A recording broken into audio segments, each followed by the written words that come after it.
Romans chapter 7.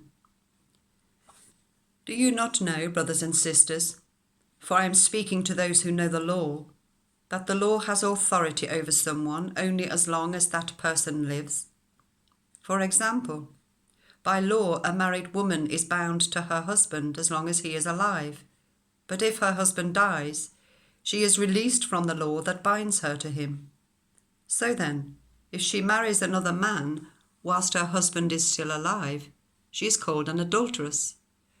But if her husband dies, she is released from that law and is not an adulteress if she marries another man. So, my brothers and sisters, you also died to the law through the body of Christ, that you might belong to another, to him who was raised from the dead, in order that we might bear fruit for God.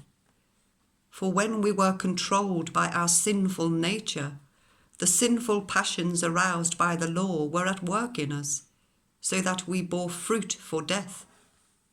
But now, by dying to what once bound us, we have been released from the law, so that we serve in the new way of the Spirit, and not in the old way of the written code. What shall we say then? Is the law sinful?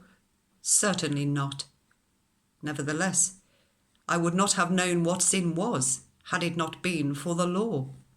For I would not have known what coveting really was, if the law had not said, "You shall not covet." But sin, seizing the opportunity afforded by the commandment, produced in me every kind of coveting. For apart from the law, sin was dead. Once I was alive apart from the law, but when the commandment came, sin sprang to life and I died. I found that the very commandment that was intended to bring life actually brought death. For sin, seizing the opportunity afforded by the commandment, deceived me, and through the commandment put me to death.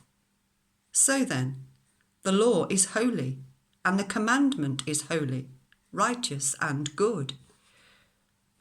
Did that which is good then become death to me? By no means.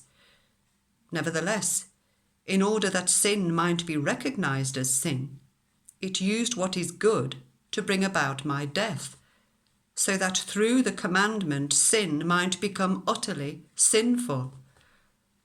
We know that the law is spiritual, but I am unspiritual, sold as a slave to sin.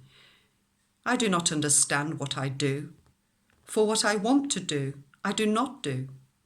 But what I hate, I do. And if I do what I do not want to do, I agree that the law is good. As it is no longer I myself who do it, but it is sin living in me. I know that good itself does not dwell in me, that is, in my sinful nature.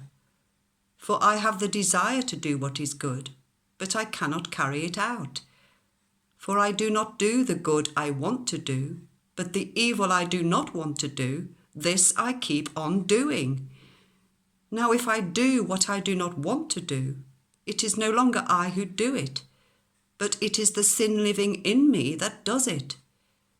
So I find this law at work.